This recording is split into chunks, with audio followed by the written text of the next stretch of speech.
Hi there, you lovely lot, and welcome to the latest episode of Pat's Procrastination, brought to you by the Pat's Propaganda YouTube channel. Thank you for listening and watching. Please do not forget to be subscribing to said YouTube channel so you do not miss any episodes, as we welcome in episode 54 now, and officially the off season. Now the Super Bowl is done. I am Clazzy Clare. He is Chudders. So, Chudders, how are things with you on the day after the no three-peat day? 2 days after the no three-peat day. Oh yeah, technically, yeah. Someone had a very long lie-in, I suspect, having stayed up to watch the game. No, someone didn't have a very long lie-in. Believing a lot of the Patriots social media and talking heads, it's almost like the Patriots actually won the Super Bowl. Judging by the reaction, the euphoria, the Mahomes isn't Brady, the Chiefs aren't the Patriots. It's there was never any doubt. It was very entertaining to watch. Did you enjoy it? Yeah, it was a good game of football. I did stay up until the end. Okay, I'll tell you what, it wasn't what I expected it to be. It's actually what I really hoped it would be mostly. However, it was not what I expected it to be. I did not expect the Eagles to spank the Chiefs quite so significantly. I did not expect the officials to not get involved. I'll be honest. As you may have heard on the latest episode of A Clare Perspective, available all those places that you can get your podcast, where I got to speak to Mike Giardi last week. I did subscribe to the slight mild conspiracy of the officials, although John was very unhappy with me. Well, I was going to say, after that first pass interference call on the fourth down on the first drive for the Eagles, did you think, here we go again? Yeah, I was like, I'm not going to stay up for this. I don't think this doesn't warrant the excessive sleep deprivation that my Monday will have, because no, I did not get a light-in. Just let me preface that, as people can probably tell that you look knackered today. Yeah, it wasn't what I expected. I expected the officials to be involved a lot more. I spent a lot of the game like this, completely stunned. I was very shocked many times. Very pleased. Oh, defense. Oh, dominant defense. Oh, you've got to love a dominant defense. Yeah, so I was happy. I did want them both to lose, really, because an Eagles win isn't exactly fun. It doesn't exactly taste sweet in the mouth of a Patriots fan. However, it was the lesser of the two evils for me. I didn't want the three-peat. I didn't want all the, he's better than Brady now. It's like, even if he'd have done the three-peat, he's still not better than Brady. I mean, come on, let's be serious right now. But I'm just glad that they couldn't do any of that. So yeah, I was reasonably happy. I enjoyed this. I enjoyed the dominant defense. There's no way they're getting Josh Sweat now, because he's going to be way too expensive and way too in demand, and probably stays in Philly. So I do hope that you've let go of that fantasy there, Chudders. It's the sort of talent you still want to see on this roster. Oh, of course. I think it's a strange one if you try and assess the impact, because you could go a few different ways with it, and you say, yeah, probably the price has gone up even more, and the Patriots really want to spend that much, however much it's going to cost. Secondly, you also feel, well, he's got a ring now. I'm sure he'd like more, but there's also that fear of, well, hang on, if he's going to get the money, he's already got the ring, is his production going to drop off at all because he's got everything he came into the game to achieve? Hopefully not. He had an impressive game, but I'm trying to find reasons why not to be too obsessed with getting him, because I don't think they're going to get him now. I fully agree. So did you stand up and cheer when the Eagles scored? Stand up? No. Cheer a little, of course. But yeah, no, I wasn't. I was rooting for the Eagles. If I had to, whilst I was on the fence when I talked to Jody, I thought the KC was going to win, but I wanted the Eagles to win. So yeah, I was sort of cheering without really cheering, but yeah, a bit like the lovely Porporello and Fred Kirsch on PU. I like to have some invested. I don't think I can watch a game and not want one team to win in this sport anyway. And it's the same in regular season if I watch a regular season game, but usually, obviously, that's got some link back to the Patriots as to if it'll help us or if it won't help us, or that kind of thing. If I watch a game that's completely irrelevant to the Patriots, I'll still have a team that I probably prefer over another. And if I hate both teams, I won't watch. So yeah, you hated both these teams and you watched. But... I did. Well, when it was the Super Bowl, and I at least had to give it a go, and I did. And it was like I had to watch all the way through for the simple reason of I had to make sure that the Eagles did definitely lose. The nail was really in the coffin. Yes. I think it was by the third quarter. Towards the end of the third quarter, I was getting that fidgety legs stage of I could really do with going to sleep now. I would have been in bed ages ago, sort of thing. But no, persevered. Couldn't let it happen. Not under my watch. I don't seem to remember any, but there wasn't much tight end play, or certainly highlights really to entertain you. Or am I wrong? The Eagles. Goddard was good. Goddard, however you want to pronounce it. He was good. I'm blanking on his first name now, and I know this guy. I think he's a really good tight end. Is that what it is? Didn't sound right. Oh, see, I still need sleep. I'm still sleep deprived. Oh, this is going to be bad. No, he did good. He was quite good. He did shake it off. Was it funny? Can we not have any Taylor Swift references, please? Yeah, Goddard, however you want to pronounce it. He had some plays. I was focusing on him. I don't really like Travis Kelce, and he's not a proper blocker, so I won't have that. So his tight-ended action isn't my kind of tight-ended action anyway. Goddard is more of my tight-ended action. So it was good. There was a little bit. I think I was just so focused on just the Eagles winning. The Eagles just needed to win. That I wasn't too worried about the tight endage at that point. Because yeah, but no, he was good. He was good as a tight end is. It was all about the defense. So I'm sure you're like extremely happy because it was all about the defense, and you're a big guy. So I think it was more just an overall near perfect performance from the Eagles on offense and defense and special. It was as good a performance in any game as you'd want to see. They just dominated on all sides, really. They pretty much moved the ball as they wanted to. They stopped KC completely for 3 quarters, completely. It was just a thoroughly dominant performance in nearly every aspect. The run game, surprisingly, I guess, the run game was almost the weakest facet of the Eagles. And probably coming into the game, you thought that was going to be their strongest after the season that Saquon had. I have to give kudos to Andy Reid then. Did he do well in shutting down the run game? Probably. Because, he's a good, as not great as that performance was on the, the centre stage of the international and all this kind of thing. He's still one of the best coaches, and agree. At least he shut down something. But yeah, I was going to say about you said about perfect. It was near perfect, which you then corrected yourself because the run game didn't really get started. Barkley didn't really get. But it also didn't need to. It's fair. I think he finished with something like 27 for 55, Barkley, which is not great. It's only just 2 yards per carry. That's not going to win you games normally. But it was. It's not like their offense suffered because of it.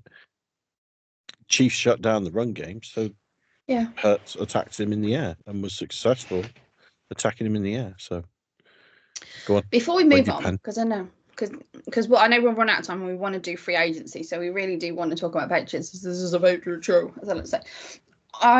There was 2 quotes, The Ringer online, that I thought was really good. It wasn't a complicated scheme that did it. The Eagles are just bigger, stronger, and better. And I love me some bigger, stronger teams. You know this.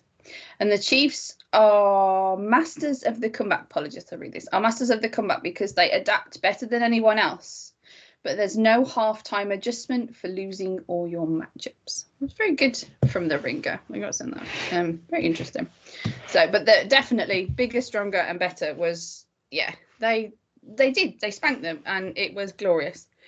And now the 2024 season has come to a close, a conclusion and a close. A conclusion and a close mashed together. This is what happens, folks, when you make me do a show when I'm sleep deprived and over caffeinated. Blame him. So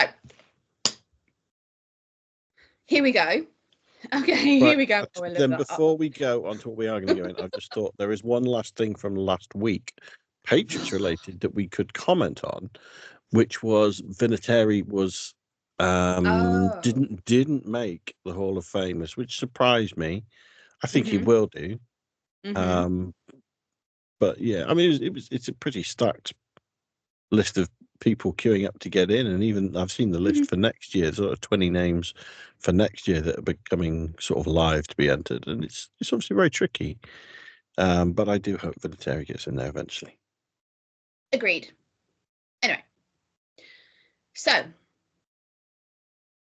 just before we recorded this, so last night really, it was released that, because we were going to list off the free agents, so I know we're going to talk about the free agents. Maybe not free agents. Yes, the internal free agents. Well, we're not going to list the whole NFL free agents. People aren't tuning in expecting that. Clarify. Well, I know you like long lists, so I like long lists. I do. So Jeremiah Farms, defensive lineman Jeremiah Farms, was signed to, get my notes, folks, apologies. The Patriots signed him to a 2-year extension, and he played 16 games in 2024 with 32 tackles and 2 sacks. He has been around for a while, for a few years, plenty on the practice squad.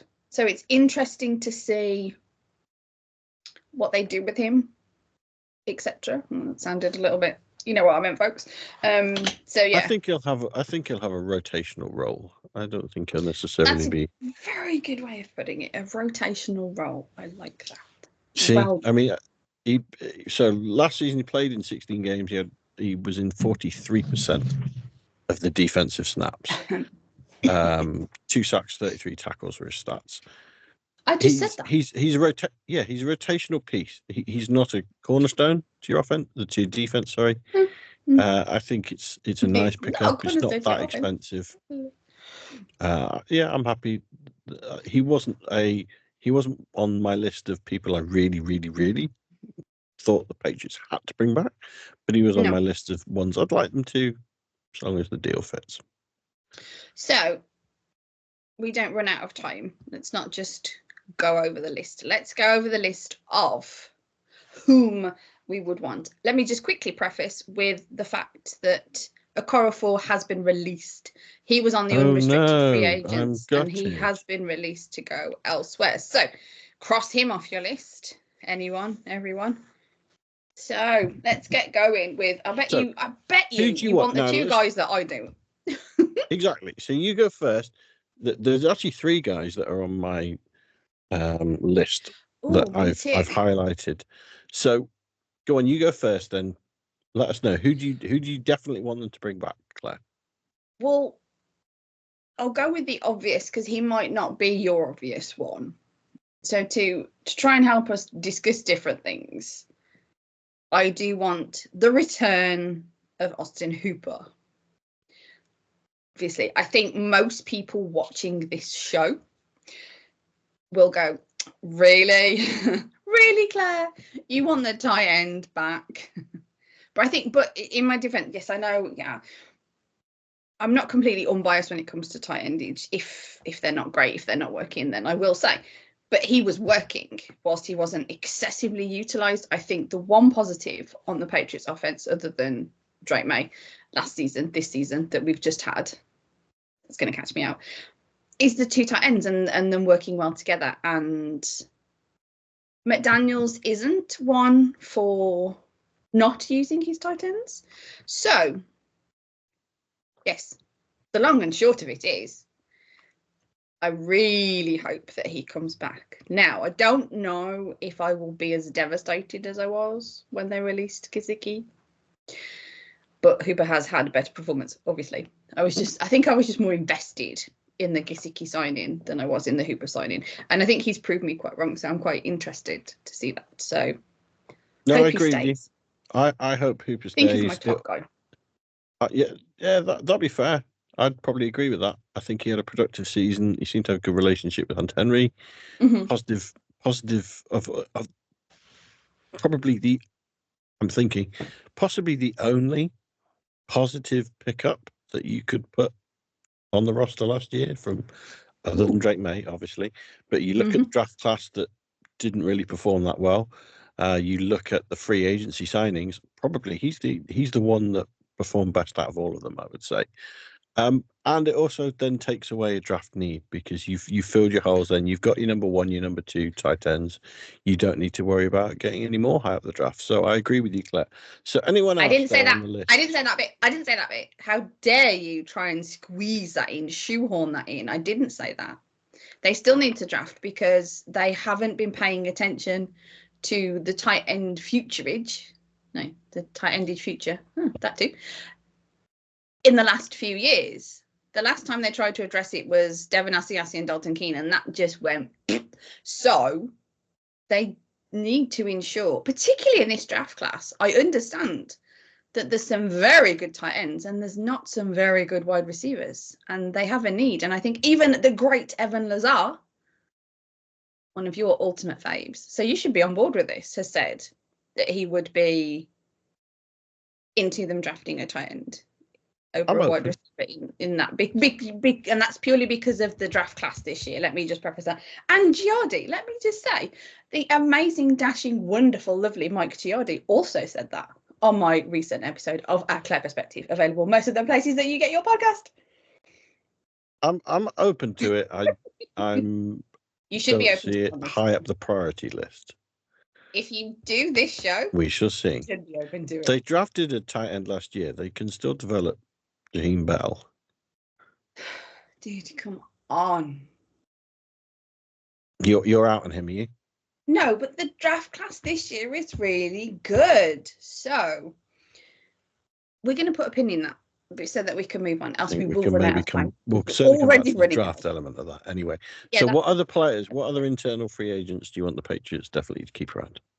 I think the major ones on my list were, other than John Jones, I kind of put him as a given, actually. He's not obviously, but I have 4 on my list then because I nearly forgot him. I have John Jones, Alex Austin, and Christian Ellis. Okay. Quick note, Alex Austin is an exclusive rights free agent, so that would entail a possible extension before free agency, or he'd be tendered, so that makes it a little bit sort of more.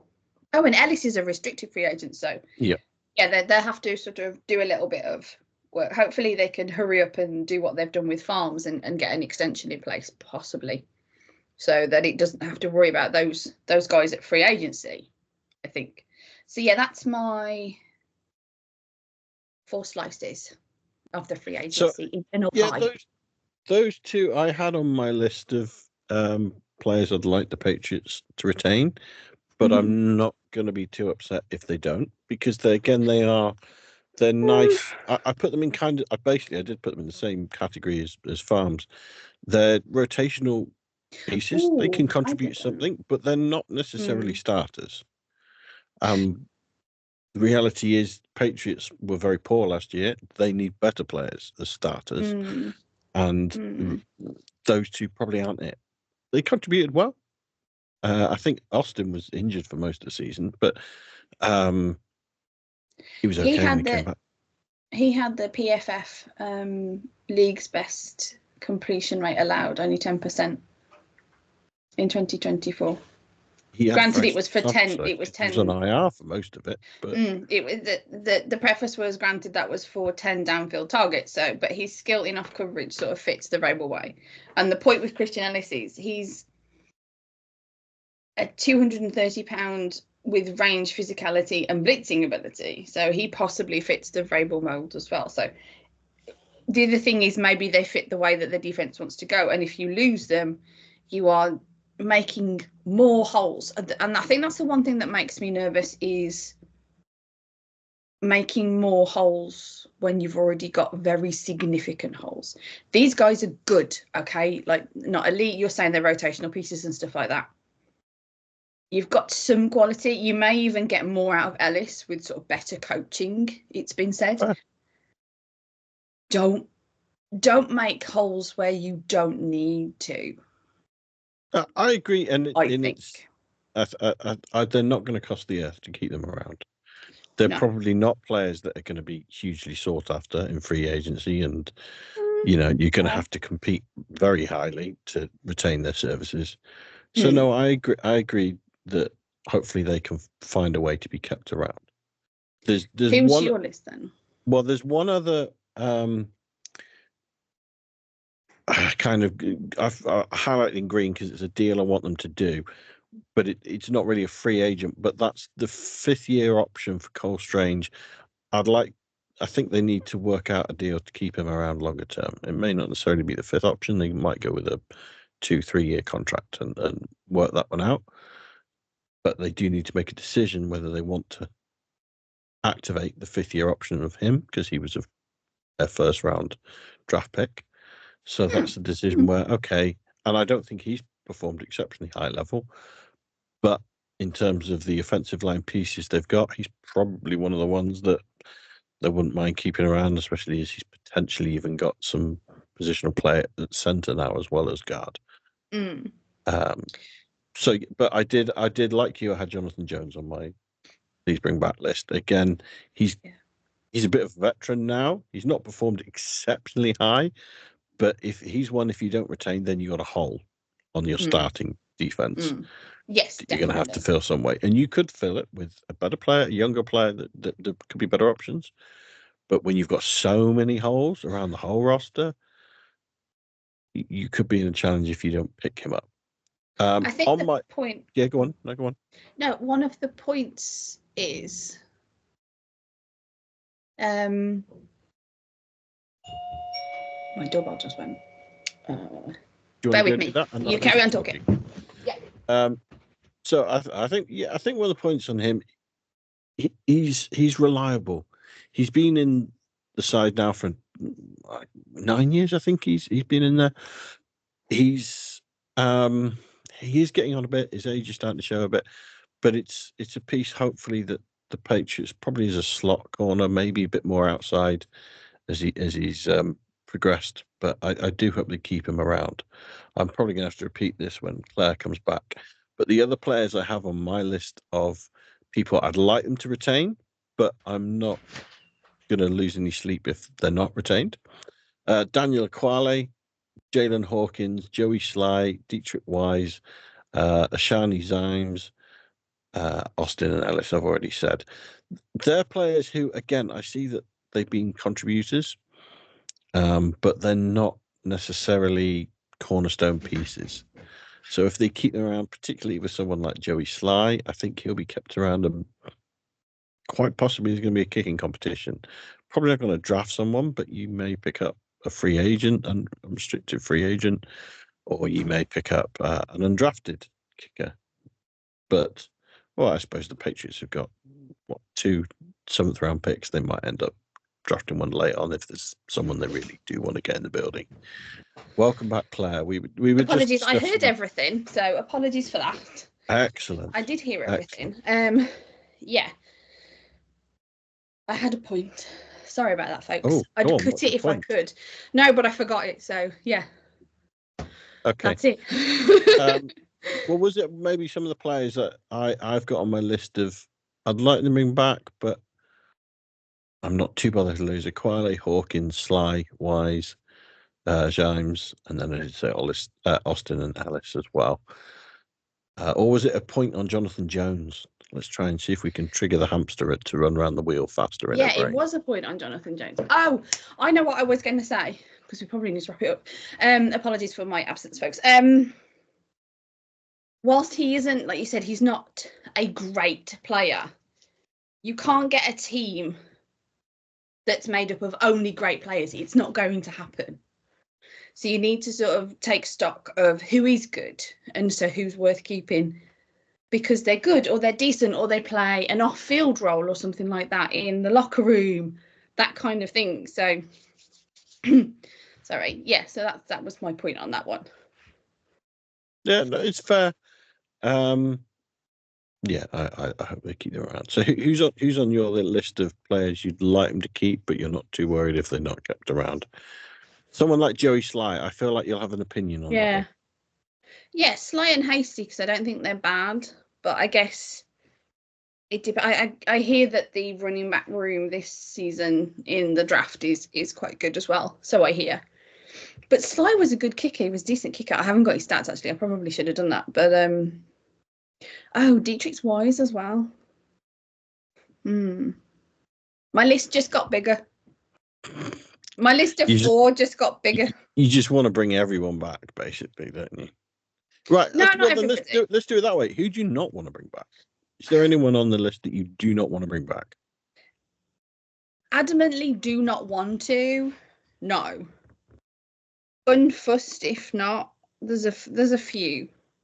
Go on then. Who's on that list? Yeah, I guess there's only a few really. So there's no point wasting time on this, to be fair. Yeah. Who are the few that you're not bothered about them bringing back? I don't know about Jacobs, the O-lineman. I agree. I don't want to have a slight on him. I do. They need better. He wasn't good. I don't know why you're always afraid to say that someone wasn't good. We had the worst O-line, and he was in it 90% of the time, and he did not look like an NFL tackle. The wide receiver, Joquay Jackson. I don't know. Jalen Hawkins. I can't really say if I paid much attention. Equali, actually, he was decent, and he's a depth piece with Barmore, so he's maybe a stay. See, there's a lot more of. I'm not very good at doing I wouldn't be the who do we get rid of person. That's not my. Yeah. You wouldn't get rid of anyone ever. Hire a lot more tight ends. So I'll throw some names at you and you can tell me your opinion. Ben Brown, do you want him back? I'm not too bothered about him walking. No, maybe practice squad. A lot of it is, if they put him on the practice squad, it's fine. Or moving to the practice squad, it's fine. Dude, let's not waste people's time and go around. He had a great first game. Stepping in with literally zero practice, stepped in at centre when the Patriots needed him, and he had a good first game. And after that, it went downhill quite quickly and stayed at the bottom of that hill. I don't see him as a solution. Should David Andrews decide to hang him up, for example, which I don't think he is, but I don't need Ben Brown around. He's not shown enough to make me want to keep him. Jermichael Hasty, I'm not too fussed about him. He's okay, but a 5-year vet, and he had 20 carries and 10 receptions. He seemed all right when he was on the field, but it just, I don't know. There's not a pop there. I'd rather get a young draft pick in or something that's going to offer a bit more spice, I think, than what he was able to offer. And particularly, he's a third running back on the depth chart. It's not a great worry, but he wasn't amazing. I think I'd keep. Sorry. No, go on. Yeah, probably Equali, maybe Hawkins, definitely Hooper, definitely Jones, probably Sly, probably Wise, Jimenez. Injury issues. I wouldn't be too concerned. I wouldn't be unhappy if they kept him, but I wouldn't be too concerned. Austin's definitely a one. Brown, again. Jackson, again. Jacobs, and then Farms, obviously, they've kept. So that's my of the list. It's brilliant. I think if we can just put that into typed form, whether you've got then that would be brilliant. I think that would make a great graphic. So there's one big name we've not discussed here. which is probably worth that we've saved it for last. Jacoby Brissett. Yeah. Do you want him back or not? I was of that mindset. But I don't know how necessary. I don't know. I'm on the fence on that one. I can see by your face that you're not on the fence. I like the guy, but I don't think there's a need to bring him back. I think if Drake May went down, I'd bring in Milton. Yeah, that's play him. Actually, I don't him. think we should. I don't think we should talk about it today. So keeping Brissett purely as a third tight end on the roster is a third quarterback on the roster is just not needed. Yes, now, a third tight end. A third tight end. We want a third tight end. We've got one, Gene Bell. So we don't need a fourth. Probably will have a fourth with some sort of hybrid fullback, but we'll see. That's a discussion for another day. Yes, no, Jacoby Brissett. No, I think it's probably not going to get retained there. I think he'll walk. I think he'll look for a backup position because arguably he wouldn't even be the Patriots' backup. He'd be the backup to the backup. So I don't think he's going to want to stay around.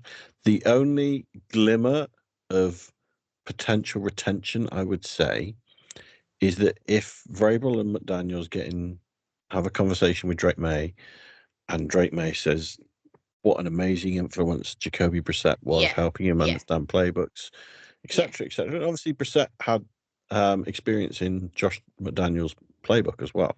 Yeah. Don't forget. So if Drake May said, no, I think he's fundamental to my development to keep him around, and they worked out a deal, then potentially it's not an impossibility. It's kind of similar to what Mac Jones had with Hoyer as a sort of guiding force.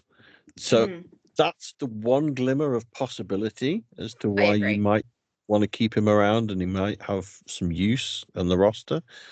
But I think it's a lot to pay. It's a position that, as in third quarterback, that you probably don't need when you've got so many holes around the roster, like we say, that we need to fill, so many positions that there's going to be question marks, whether that's a draft pick or a free agent you bring in. There's going to be a lot of these players, and we've just listed quite a few who are contribution players, rotational players, and probably having one more of those so you can rotate around and find out who you really want to be keeping is probably going to be more valuable to you as a team than having a third quarterback. So I suspect this is the end of the Brissett, the second go round. Now, for Brissett, England. Whilst this is the end of the show, it's not the end of the free agency discussion because obviously free agency begins March 10th to 12th. So we will do another show sort of to do with free agency, but this was a way of moving into the off season following obviously the Super Bowl. The next thing on the calendar is tagging can start February 18th, but we will be back with a more combine-y type draft themed show because we'll be back in 2 weeks, which is pretty much when the combine starts, February 25th. For those of you that need to write this in your diaries, obviously. So the next show of us will be in 2 weeks, and it will be sort of drafty, combine-y related. Did you have something to add to that? No, I agree. I think you're right. We can do some sort of combine and looking at those options, potential draft options for the Patriots. The probably one thing they won't do is trade up, but they could trade back. They could stay put. We can look at those options. Like you say, this was an internal free agent view, but we will do an external free agent look and view at who we think would be good fits for the Patriots as well. And it all depends on what the Patriots do. So if they do any extensions between us and between now and other shows, we'll bring you content when sort of the content is relevant. So we just thought we'd break it off with this off season and start with, as my co-host says, the internal free agents, as I keep forgetting to say. So that is it for another episode of Pat's Procrastination with myself, Claire, Clazzy Clare, and him, Chudders. So episode 54, folks. Really getting up there. So off-season begins. Super Bowl is done. Three-peat is no way. Jose. And that is it for another episode. So, as we said, folks, tune in 2 weeks. As always, go Pats. LFG.